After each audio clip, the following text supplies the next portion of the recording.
Bonjour, je suis Olivier Audet, je travaille pour Concarneau Cornouailles Agglomération, qui est une collectivité territoriale basée dans le Finistère Sud.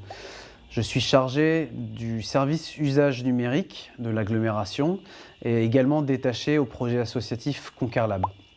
Alors, qu'est-ce que fait Concarneau Cornouailles Agglomération? C'est un rassemblement de 9 communes qui travaillent ensemble et qui mutualisent des compétences pour travailler auprès des habitants et sur différentes thématiques. Les collectivités sont au cœur des dynamiques territoriales, mais elles ne peuvent pas porter seules les responsabilités sans les entreprises, les associations, mais surtout sans les citoyens. C'est en co-construisant et en travaillant avec les acteurs de terrain que la réalisation et le développement de projets est possible.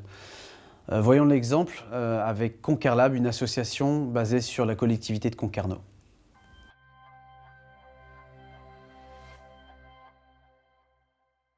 L'agglomération de Concarneau, pour aller au devant des publics, a mis en place en 2012 un outil itinérant qui s'appelle les bus, qui sillonne les 9 communes de l'agglomération de Concarneau dans le but d'accompagner les habitants autour des usages numériques.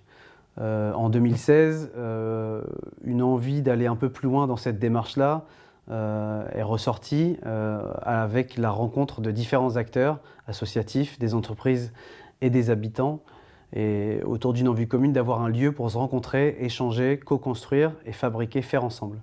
L'envie de créer un lieu est rapidement devenue l'envie de créer un laboratoire de fabrication numérique, un Fab Lab, pour pouvoir créer des rencontres et créer l'envie. La rencontre entre les acteurs associatifs, les citoyens, les entreprises, mais aussi la collectivité, a permis la création de Concarlab, le Fab Lab, sous forme associative. C'est aujourd'hui un Fab Lab qui est ultra dynamique, qui permet de travailler sur différents projets et qui compte aujourd'hui plus de 350 adhérents.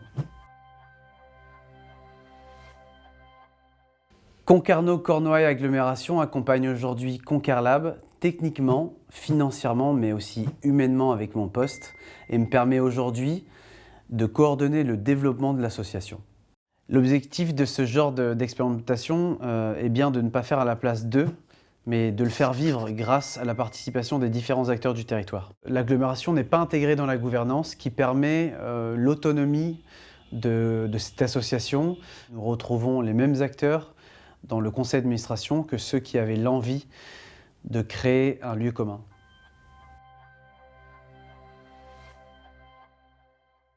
Pour mener à bien ce type de projet, nous avons observé 3 apprentissages forts. Le premier, c'est le décloisonnement. On s'est rendu compte qu'il était ultra important de pouvoir travailler avec des acteurs de tout domaine et qui venaient d'univers différents.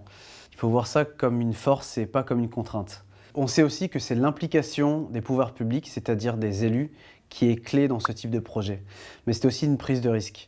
Et c'est cette prise de risque qui a permis la réussite de ce projet-là. Et enfin, la troisième observation, c'est de faire confiance aux agents, c'est-à-dire aux professionnels de terrain qui sont au plus proche des citoyens.